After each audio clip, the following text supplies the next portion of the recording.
Assalamualaikum warahmatullahi wabarakatuh.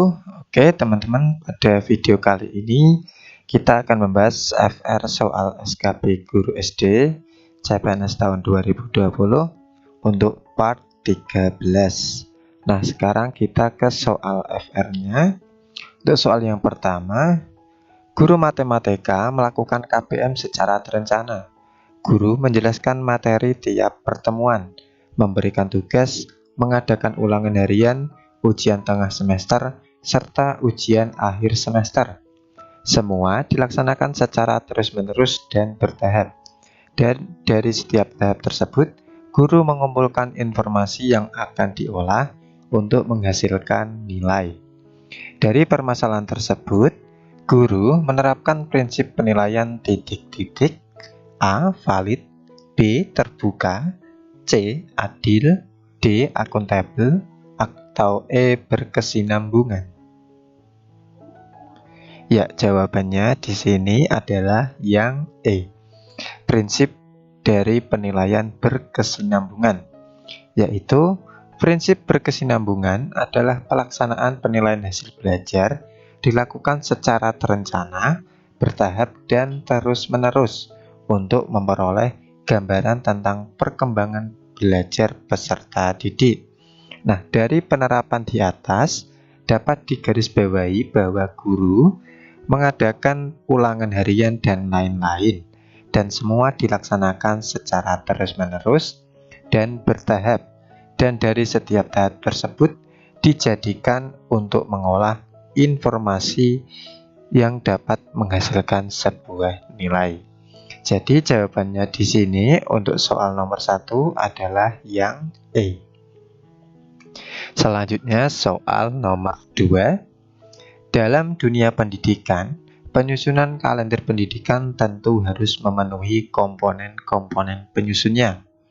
Hal yang harus ada dalam komponen Kaldik adalah titik-titik. A. Awal tahun ajaran, minggu efektif belajar, dan hari libur. B. Awal tahun belajar, program pembelajaran, dan alokasi waktu.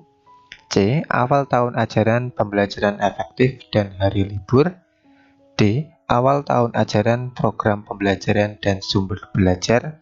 Atau E. Awal tahun ajaran, program pembelajaran, dan penilaian kurikulum. Ya, jawabannya untuk soal nomor 2 adalah yang C. Awal tahun ajaran, pembelajaran efektif, dan hari libur. Pembahasannya di sini, penyusunan kalender pendidikan harus dibuat secara terstruktur dan tidak dapat dilakukan asal-asalan, melainkan harus sesuai dengan kaidah-kaidah yang berlaku dengan memperhatikan komponen sebagai berikut. Yang pertama di sini ada awal tahun ajaran, kemudian hari efektif belajar, kemudian pembelajaran efektif, kemudian yang terakhir hari libur. Jadi di sini untuk soal nomor 2 adalah yang C.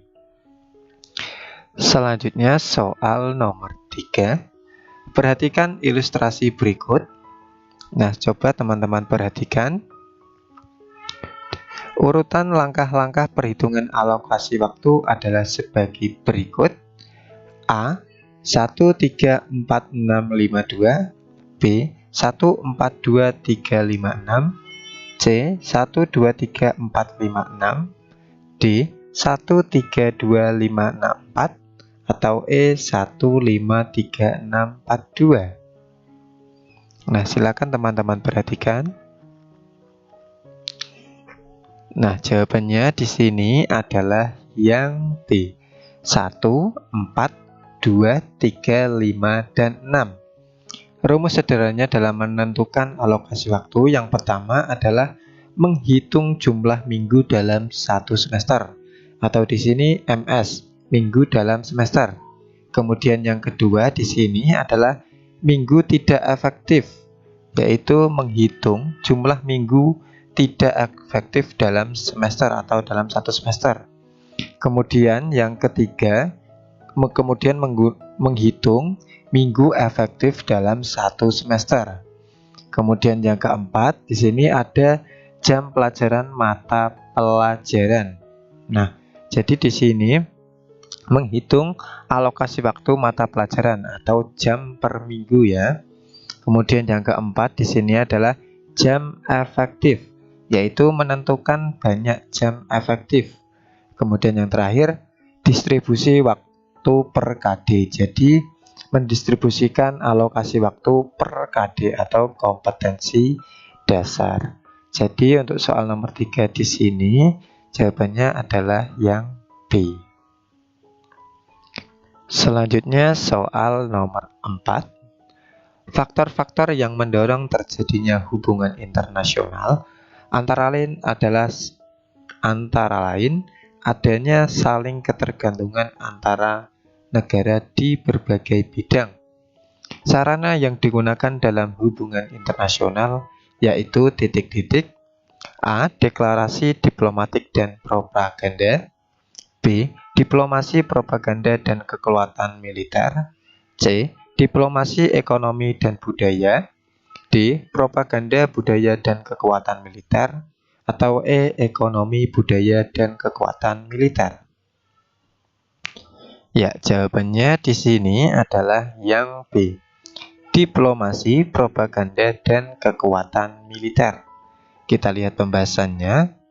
Hubungan internasional merupakan sebuah interaksi antara jenis-jenis kesatuan sosial tertentu seperti bangsa, negara, organisasi internasional, individu, dan kesatuan sosial lainnya dalam berbagai aspek politik, sosial budaya, ekonomi, dan HAM dengan lingkup internasional dalam rangka kepentingan nasional. Faktor-faktor yang mendorong terjadinya hubungan internasional antara lain adanya saling ketergantungan antar negara di berbagai bidang. Adapun sarana dalam hubungan internasional yaitu melalui diplomasi, propaganda, ekonomi, dan kekuatan militer. Jadi jawaban yang tepat untuk nomor 4 di sini adalah yang B. Oke teman-teman, kita lanjut soal nomor 5. Usaha pelestarian alam dapat dilakukan dalam habitat aslinya dan di luar habitat aslinya.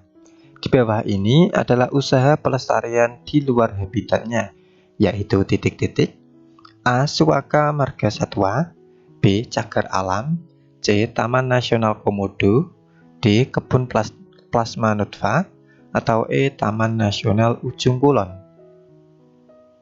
Ya, jawabannya di sini untuk soal nomor 5 adalah yang D. Kebun Plasma Nutfa. Kita lihat pembahasannya di sini. Yang pertama adalah konservasi in situ, merupakan usaha pelestarian alam yang dilakukan dalam habitat aslinya. Cara konservasi in situ adalah dengan mendirikan cagar alam, taman nasional, dan suaka marga satwa.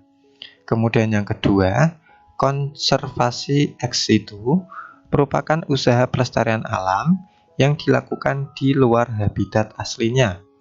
Cara konservasi ex situ adalah dengan mendirikan taman safari, kebun binatang, kebun raya, dan kebun koleksi. Jadi di sini untuk soal nomor 5 jawabannya adalah yang D. Selanjutnya soal nomor 6. Perhatikan ilustrasi berikut 1-5, silakan diperhatikan.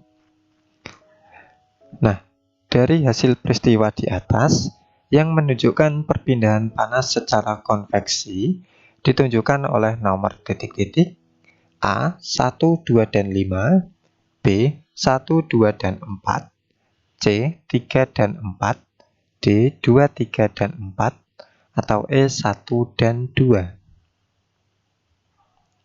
Nah, jawabannya adalah yang E. Jawabannya adalah yang E ya, 1 dan 2. Kita lihat pembahasannya di sini. Konveksi adalah istilah yang digunakan untuk peristiwa perpindahan panas melalui zat perantara pada medium yang mengalir atau fluida, yaitu pada zat cair dan gas.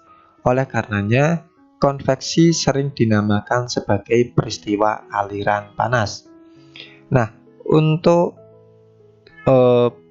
jawaban atau pilihan 2, 3, dan 4 di sini adalah perpindahan panas secara radiasi. Kemudian ilustrasi yang nomor 5 di sini adalah perpindahan panas secara konduksi. Jadi di sini untuk soal nomor 6 jawabannya adalah yang E. Terima kasih sudah menonton. Jika video ini bermanfaat, silahkan like. Jika tidak bermanfaat, silahkan dislike. Dan jangan lupa sebarkan ke teman-teman kalian jika bermanfaat. Sampai ketemu di video selanjutnya.